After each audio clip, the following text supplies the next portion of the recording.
Gold तो महज hedging के लिए एक एसेट है और किसी फाइनेंशियल इमरजेंसी का सेफ्टी है। ये कोई इन्वेस्टमेंट पोर्टफोलियो का मेजर कंपोनेंट नहीं होता है।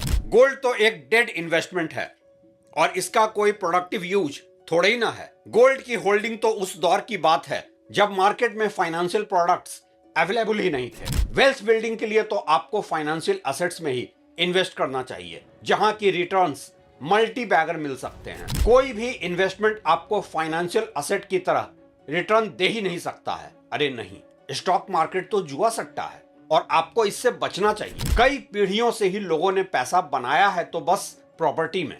नाउ वेट, बात जब इन्वेस्टमेंट की हो तो हर तरफ से उठता वेस्टेड इंटरेस्ट का शोर या तो फाइनेंशियल एसेट्स के फेवर में होगा या फिर प्रॉपर्टी के, और गोल्ड को डेड इन्वेस्टमेंट बताकर डिसमिस कर दिया जाएगा या ज्यादा से ज्यादा 10-15% वेल्थ की होल्डिंग गोल्ड में रखने की सलाह दी जाएगी। और ऐसा इसलिए कि जहां एक तरफ फाइनेंशियल प्रोडक्ट्स और प्रॉपर्टी मार्केट का एक ऑर्गेनाइज्ड कार्टेल है, लॉबी है, अलग अलग प्रेशर ग्रुप है, वहीं दूसरी तरफ गोल्ड में कुछ है भी तो है रिटेल ज्वेलर्स जो ऑर्गेनाइज्ड नहीं है। गोल्ड को कोई नहीं है प्रमोट करने वाला, और हां, सरकार भी नहीं चाहती है कि आप ज्यादा गोल्ड में इन्वेस्ट करें। बेकार में ही देश का इंपोर्ट बिल बढ़ता है और इंडियन करेंसी कमजोर होती है।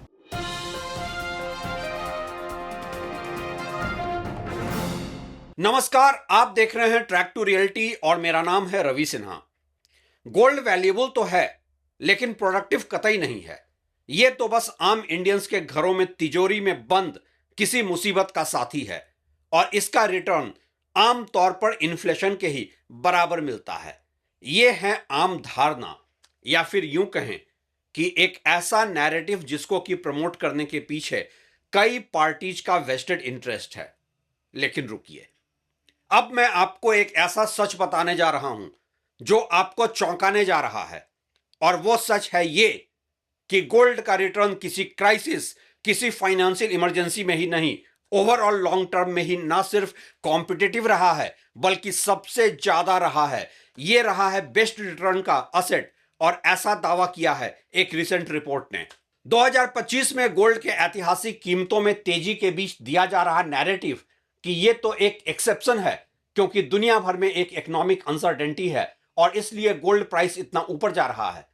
इस नैरेटिव को हास्यास्पद बना दिया है इस रिपोर्ट ने, जिसमें डेटा ड्रिवन एविडेंस के साथ बताया गया है कि कैसे सोना निकला है सबसे दमदार निवेश, और 20 सालों में शेयर और प्रॉपर्टी मार्केट को बहुत पीछे छोड़ दिया है गोल्ड के रिटर्न ने। लंबी अवधि के निवेश में सोना सबसे मजबूत खिलाड़ी बनकर उभरा है। ताजा रिपोर्ट के मुताबिक 20 साल में गोल्ड ने शेयर और रियल एस्टेट दोनों को पीछे छोड़ दिया है। वैसे आज बाजार की अनिश्चितता के दौर में तो निवेशकों का भरोसा फिर से सोने पर बढ़ रहा है, लेकिन पिछले 2 दशकों के आंकड़े भी यही बताते हैं कि सोना सिर्फ परंपरागत निवेश नहीं बल्कि मजबूत रिटर्न देने वाला विकल्प भी है। फंड्स इंडिया के वेल्थ कन्वर्सेशंस रिपोर्ट के मुताबिक लंबे समय में गोल्ड ने सभी एसेट क्लास को पछाड़ दिया है। जो लोग सोचते हैं कि शेयर मार्केट या प्रॉपर्टी ही सबसे ज्यादा मुनाफा देते हैं, वो तो अब दोबारा सोचने पर मजबूर हो रहे हैं। 1, 3, 5, 10 या 20 सालों के प्रदर्शन में गोल्ड ने निफ्टी 50, रियल एस्टेट और डेट फंड तीनों को पीछे छोड़ दिया है। जनवरी 2026 तक 20 सालों में सोने ने 15.6% CAGR का रिटर्न दिया, जबकि निफ्टी 50 का रिटर्न 12.6% रहा। रिपोर्ट बताती है कि यूं दिखने में 3% का फर्क मामूली लगता है, लेकिन लंबे समय में इसका असर जबरदस्त होता है। उदाहरण के लिए, अगर कोई शख्स हर साल 1 लाख रुपए इन्वेस्ट करता है तो 12.6% से यह रकम 20 साल में 87 लाख रुपए होती है, जबकि 15.6% पर यह रकम 1,27,00,000 रुपए पहुंच जाती है। यानी सोने में निवेश लंबे समय में ज्यादा स्थिर और मजबूत रिटर्न दे सकता है, खासकर उन लोगों के लिए जो बाजार की अनिश्चितता से डरते हैं। रियल एस्टेट और डेट फंड दोनों ही गोल्ड के मुकाबले फीके साबित हुए हैं। पिछले 20 सालों में रियल एस्टेट ने सिर्फ 7.8% और डेट फंड ने 7.6% का रिटर्न दिया है। रिपोर्ट के मुताबिक भारत का रियल एस्टेट मार्केट बिखरा हुआ है। हर शहर, इलाके और प्रॉपर्टी टाइप के हिसाब से कीमतें बदलती रहती हैं। इसी वजह से एनएचबी रेसिडेक्स इंडेक्स को बेंचमार्क के रूप में इस्तेमाल किया गया, फिर भी स्थिरता और रिटर्न के मामले में सोना बाजी ले गया। सोने की प्राइस भी स्टॉक या प्रॉपर्टी की तरह उतनी ज्यादा वॉलेटाइल नहीं ही होती है। हालांकि किसी भी असेट की ही तरह सोने की कीमतों में अस्थायी गिरावट भी देखने को मिलती है, जो हर साल औसतन 10-15% तक होता है। लेकिन रिपोर्ट कहती है कि 78% बार सोना साल के अंत तक पॉजिटिव रिटर्न देता रहा है। बीते दशकों में भी ऐसे लंबे पीरियड रहे हैं जब गोल्ड ने कुछ खास कमाई नहीं दी, जैसे 1980 टू 89, 1996 टू 2002 और 2012 से 2019।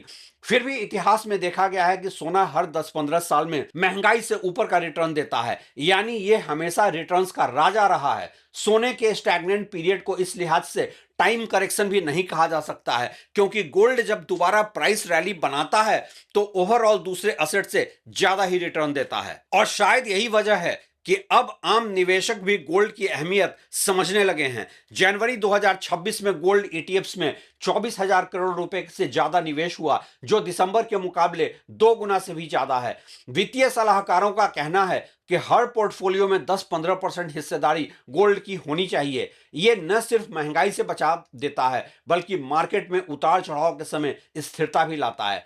आज जब शेयर और रियल एस्टेट के रिटर्न घट रहे हैं, तो सोना एक भरोसेमंद दीर्घकालिक साथी बनकर उभरा है, न सिर्फ निवेशकों के लिए बल्कि देश की अर्थव्यवस्था के लिए भी। सोना सिर्फ एक मेटल नहीं, बल्कि हर दौर में स्थिरता और सुरक्षा का प्रतीक रहा है। अगर आपकी नजरें लंबी अवधि की कमाई पर हैं, तो गोल्ड में इन्वेस्टमेंट आपकी फाइनेंशियल जर्नी को सुनहरा बना सकता है। हालांकि यहां पर आपको यह बताना भी जरूरी है कि गोल्ड का पिछले 15 सालों का रिटर्न फॉरेन इक्विटी से कम रहा है। उदाहरण के तौर पर S&P 500 से जहां गोल्ड ने पिछले 15 सालों में 14.4% CAGR का रिटर्न दिया है, वहीं निफ्टी 50 के 12.1% से तो ज्यादा है, लेकिन S&P के 19.4% से कम है। लेकिन 20 सालों का ट्रैक रिकॉर्ड देखने से कहानी फिर से बदल जाती है, क्योंकि S&P का 20 साल का रिटर्न है 15.1% CAGR। इंडिया में तो करेंसी डेप्रिसिएशन भी एक अहम फैक्टर है किसी क्लास में इन्वेस्टमेंट से पहले, और इस लिहाज से गोल्ड का परफॉर्मेंस दूसरे असेट क्लास से बेहतर हो जाता है। निफ्टी 50 का रिटर्न 1 साल का 9%, 3 साल का 14.1%, 5 साल का 14.5%, 10 साल का 14.2%, 15 साल का 12.1% और 20 साल का 12.6% रहा है। गोल्ड ने इस दरमियान 1 साल में 87.7% रिटर्न दिया है, 3 साल में 42.6% का रिटर्न दिया है, 5 साल में 27.4% का रिटर्न दिया है, 10 साल में 19.7% का रिटर्न दिया है, 15 सालों में 14.4% का रिटर्न दिया है और 20 साल में 15.6% का रिटर्न दिया है।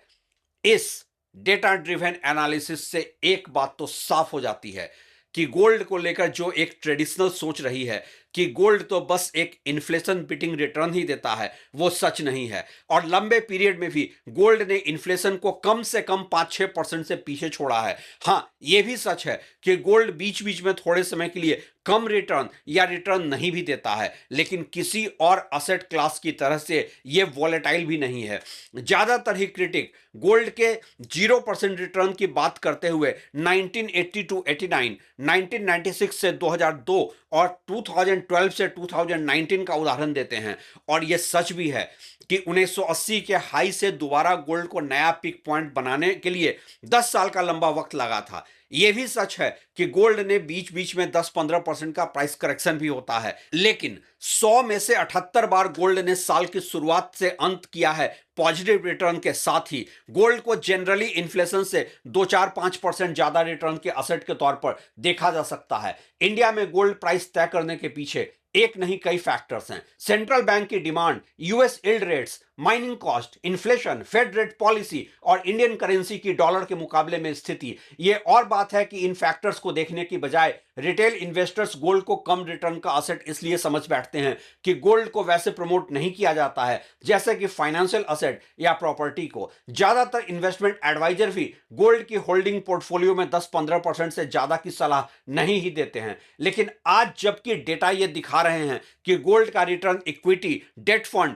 प्रॉपर्टी या किसी भी दूसरे असेट क्लास से ज्यादा है तो गोल्ड का इन्वेस्टमेंट भी लगातार बढ़ता ही जा रहा है। उदाहरण के तौर पर जनवरी के महीने में 25 गोल्ड ईटीएफ्स ने 24,039 करोड़ 96 लाख का इनफ्लो रिकॉर्ड किया है, जो कि दिसंबर महीने के 11,646 करोड़ 74 लाख से कहीं ज्यादा है, 2 गुना से भी ज्यादा। क्या गोल्ड को लेकर जो एक ट्रेडिशनल इमोशनल कनेक्ट आम इंडियन का रहा था वो अब रैशनल कनेक्ट बनता जा रहा है? क्या गोल्ड अब रैशनल इन्वेस्टमेंट कनेक्ट बना रहा है? क्या आगे गोल्ड की और भी रिकॉर्ड इन्वेस्टमेंट देखी जा सकती है? और क्या इसका असर दूसरे एसेट क्लास पर निगेटिव पड़ने वाला है? सवाल तो कई हैं और आगे ऐसे ही सवालों के जवाब के लिए आप जुड़े रहें हमारे चैनल के साथ। हम आपके साथ करते रहेंगे शेयर ऐसी हर नई जानकारी। शुक्रिया।